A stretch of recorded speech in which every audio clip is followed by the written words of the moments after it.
അപ്പോൾ എല്ലാവർക്കും നമസ്കാരം. ഇന്നത്തെ കൗൺസിൽ യോഗം നിങ്ങളൊക്കെ തന്നെ ഉണ്ടായിരുന്നു. അപ്പോൾ ഓരോ കാര്യങ്ങൾ പറയണ്ട. ഞാൻ അവിടെ കുറച്ച് പ്രതിപക്ഷം അവരോട് പലതവണ പറഞ്ഞിട്ടും വസ്തുതാപരമായ കാര്യങ്ങൾ കൂടി പോലും കേൾക്കാൻ തയ്യാറാകാതെ അവർക്കും കൂടെ കേൾക്കേണ്ട ഒരു കാര്യം ഉണ്ടായിരുന്നു. അതിലൊരു വ്യക്തത വരുത്താൻ വേണ്ടിയാണ്. അതായത് ഇപ്പോൾ വാഴോട്ടുവണം വാർഡ് കൗൺസിൽ സുഗതൻ വിയ്യൂർ ജയിലിൽ നിന്ന് സംസ്ഥാന സർക്കാരിന് അദ്ദേഹത്തിന് പോലീസ് പരോളിൽ പോലീസ് പ്രൊട്ടക്ഷനോടുകൂടി കൗൺസിലിൽ ഹാജരാകാനുള്ള ഒരു അനുമതി ചോദിച്ചിരുന്നു. നിയമത്തിൽ ചോദിക്കാം, കാപ്പ ആക്ട് അനുസരിച്ച് അദ്ദേഹത്തിന് ചോദിക്കാം. ഈ കൗൺസിൽ കൂടി ഹാജരായില്ലെങ്കിൽ അദ്ദേഹത്തിൻ്റെ കൗൺസിലർ സ്ഥാനം നഷ്ടപ്പെടും എന്ന ആശങ്കയും അദ്ദേഹം അതിൽ പ്രകടിപ്പിച്ചിരുന്നു. ആ സമയത്ത് അദ്ദേഹത്തിന് കൗൺസിലിൽ ഹാജരാകാൻ വേണ്ടി പ്രൊട്ടക്ഷൻ കൊടുക്കുന്ന ആവശ്യം സംസ്ഥാന സർക്കാർ നിരസിച്ചു. അതേ സർക്കുലറിൽ തന്നെ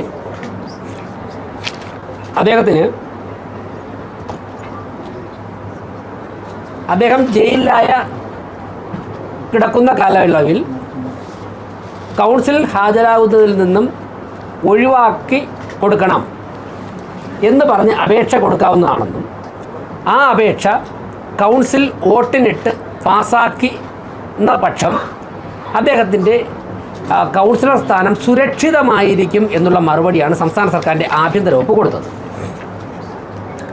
20/7/2026 ആ സർക്കുലർ സംസ്ഥാന സർക്കാരിൻ്റെ ആഭ്യന്തര വകുപ്പ് പുറപ്പെടുവിച്ചിരിക്കുന്നത്. ആ ഉത്തരവിൻ്റെ വെളിച്ചത്തിലും മുനിസിപ്പൽ ആക്ട്, കേരള മുനിസിപ്പാലിറ്റി നിയമവും ചട്ടങ്ങളും, അതിൽ 91K സെക്ഷൻ 91K ആ ചട്ടത്തിൻ്റെ പിൻബലത്തിലുമാണ്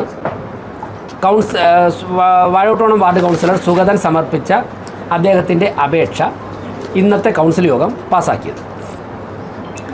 അപേക്ഷ അവതരിപ്പിച്ചപ്പോൾ അതിൽ ഭരണപക്ഷത്തെ കൗൺസിലർമാരും പൗണ്ട് കടവ് വാർഡ് കൗൺസിലർ സുധീഷും സുഗതൻ്റെ അപേക്ഷയെ പിന്തുണച്ചു. മേയറുടെ കാസ്റ്റിംഗ് വോട്ട് ഉൾപ്പെടെ രേഖപ്പെടുത്തിയപ്പോൾ 51 പേർ സുഗതൻ്റെ അപേക്ഷയെ പിന്തുണച്ചിട്ടുണ്ട്. 101 അംഗ കൗൺസിൽ 51 പേർ പിന്തുണച്ചിട്ടുണ്ട്.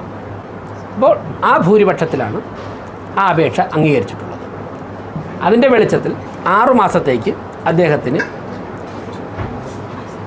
ഇപ്പോൾ കൗൺസിൽ അനുമതി നൽകിയിട്ടുണ്ട്. അത് നിയമപരമാണ്. അതോടൊപ്പം തന്നെ സംസ്ഥാന സർക്കാരിൻ്റെ UDF സർക്കാരിൻ്റെ ആഭ്യന്തര വകുപ്പിൻ്റെ സർക്കുലറുമുണ്ട്. ആ സർക്കുലർ മീഡിയ ഗ്രൂപ്പിലിട്ടിട്ടുണ്ട്. എല്ലാവർക്കും അതിൽ നിന്ന് ലഭിക്കും. ഈ സർക്കുലറോടെ 2 തവണ വായിച്ചു. പക്ഷേ ദൗർഭാഗ്യവശാൽ നമ്മുടെ പ്രതിപക്ഷാംഗങ്ങൾ അത് വ്യക്തമായിട്ട് കേട്ടിട്ടുണ്ടോ എന്ന് എനിക്കറിയില്ല. ആവശ്യമാണെന്നുണ്ടെങ്കിൽ കൗൺസിലർമാരുടെ ഗ്രൂപ്പിൽ സർക്കുലർ ഇട്ടിട്ടുണ്ട്.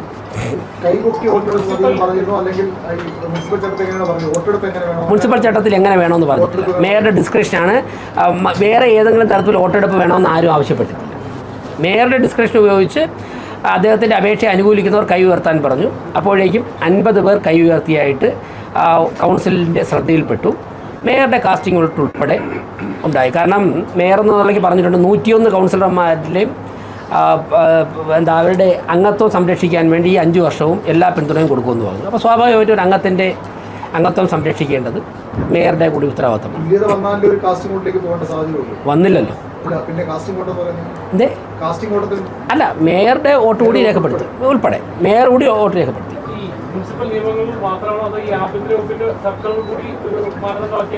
അല്ല, മുനിസിപ്പൽ ആക്ടിൻ്റെ ബലത്തിലാണ് എല്ലാം ചെയ്യുന്നത്.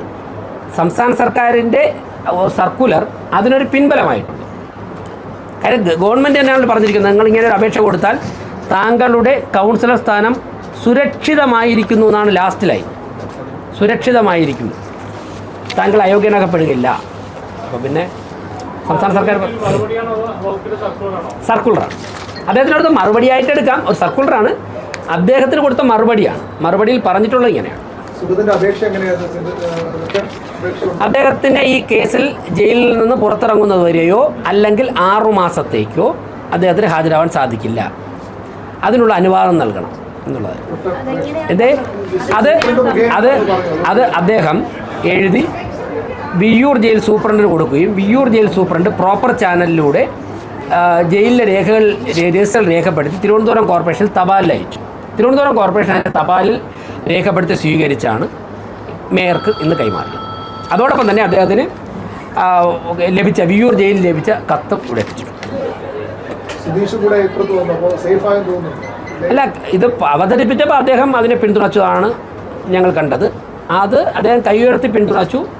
അദ്ദേഹത്തിന് പിന്തുണച്ചു എന്ന് കൗൺസിൽ ആവർത്തിച്ച് പറഞ്ഞപ്പോൾ അദ്ദേഹം കൈ ഉയർത്തി തന്നെ പിന്തുണയ്ക്കുകയായിരുന്നു. അതുകൊണ്ടാണ്. ബാക്കി എന്താണ് എന്ന് അദ്ദേഹത്തോട് ചോദിക്കും. അത് അദ്ദേഹത്തിന് എൻ്റെ അഭിപ്രായം അദ്ദേഹം തന്നെയാണ് പറയുന്നത്. മേയർ എന്നുള്ള നിലയ്ക്ക് ഡയസിൽ ഇരുന്നപ്പോഴേക്കും അദ്ദേഹം സുഗതൻ്റെ അപേക്ഷ പിന്തുണയ്ക്കുന്നതായിട്ട് കൈ ഉയർത്തി. അത് കണ്ടിട്ടാണ് അതുകൂടി എണ്ണിക്കൂട്ടിയത്. ബാക്കി കാര്യങ്ങൾ അദ്ദേഹത്തോട് അങ്ങനെയാണെങ്കിൽ ശ്രീകുമാർ എന്ന CPM കൗൺസിൽ വരാത്തതും അതുകൊണ്ടാണോ? ആരാ ചോദിച്ചത്? ആ ഉണ്ടാവും.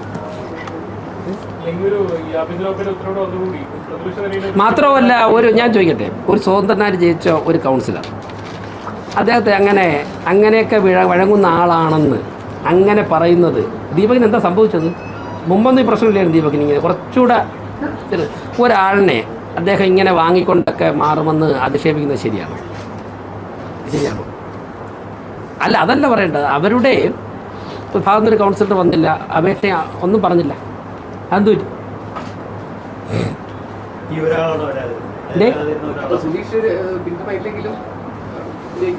അല്ല, അതിനെക്കുറിച്ച് നോക്കിയിട്ടില്ല. നോക്കിയപ്പോൾ അവിടെ കൈ ഉയർത്തിയവരുടെ എണ്ണിയപ്പോഴേക്കും 50 പേര് കൈ ഉയർത്തിയിരിക്കുന്നു. ആ, അത് എല്ലാം വളരെ നമ്മൾ കുറേ കാലം കൊണ്ട് പൊതുപ്രവർത്തനം നടത്തുന്നുണ്ട്. ഇതൊക്കെ പെട്ടെന്ന് നമുക്ക് ചെയ്യാൻ പറ്റും.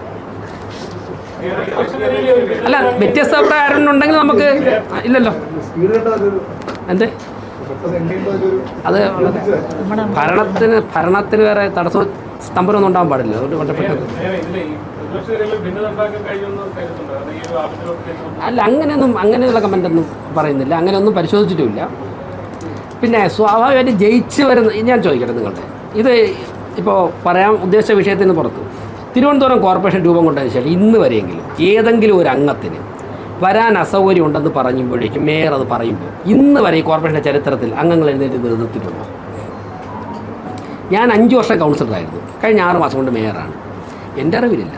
ഇദ്ദേഹം 20-25 കൊല്ലം കൊണ്ട് കൗൺസിലറാണ്. അദ്ദേഹം 15 കൊല്ലം കൊണ്ട് കൗൺസിലറാണ്. ഈ ഇരിക്കുന്ന എല്ലാവരും, ഞാനും രാധാകൃഷ്ണൻ ഇതിൽ ആദ്യത്തെ ടേമിൽ വരുന്നു. ബാക്കി കുറേ സജി ഗിരിയൊക്കെ ആശയം 8 കൊല്ലം കൊണ്ട് കൗൺസിലറാണ്. ഇന്ന് വരെ തിരുവനന്തപുരം കോർപ്പറേഷൻ്റെ ചരിത്രത്തിൽ ജയിച്ചു വന്ന ഒരാളിന് വ്യക്തിപരമായ അസൗകര്യം കൊണ്ട് വരില്ല എന്ന് പറയുമ്പോൾ, അല്ല അയാൾ വരാതിരുന്നാൽ എന്താ അതിന് അനുവദിക്കാൻ ഒക്കില്ല എന്ന് ആരും പറഞ്ഞിട്ടില്ല. ആ കീഴ്വഴക്കത്തിന് LDF തുടക്കം കുറിച്ചിരിക്കുകയാണ്. ഇനിയിപ്പോൾ ഏതെങ്കിലും ഒരു അംഗം സുഖമില്ലടക്കി വേറെ എന്തെങ്കിലും ആവശ്യം കൊണ്ട് പറയുമ്പോഴേക്കും അപ്പുറത്ത് 50 പേര് എഴുന്നേറ്റ് നിന്നിട്ട് അനുവദിക്കാൻ പറ്റില്ലെന്ന് പറഞ്ഞാൽ ഇതങ്ങനെ സ്വാഭാവികമായി കാണാൻ കഴിയും. ഒരു ക്രിമിനൽ കേസിൽ പ്രതിയായിട്ട് കാപ്പ കേസ് ചുമത്തി ജയിലിൽ കിടക്കുന്ന വ്യക്തിക്ക് വേണ്ടി പറഞ്ഞതാണ്.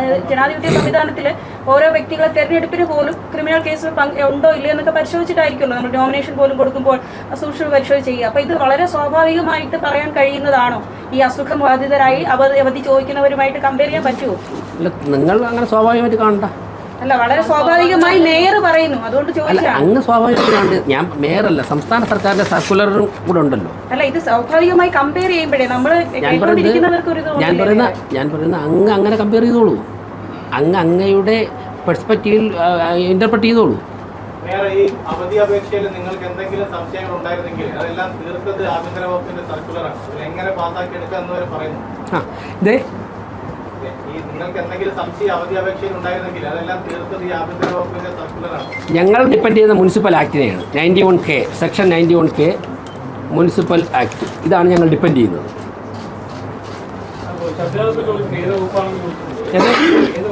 അദ്ദേഹം ഒന്ന് വായിക്കാതെ തന്നെ ഇവിടെ 91K അദ്ദേഹത്തിന് പറഞ്ഞത് 91K എന്ന് ഞാൻ പറഞ്ഞു. ബുക്ക് 2 കൊടുത്തിട്ടുണ്ട്, എല്ലാ കൗൺസിലർമാർക്കും കൊടുത്തു. ഓക്കെ, അതെ.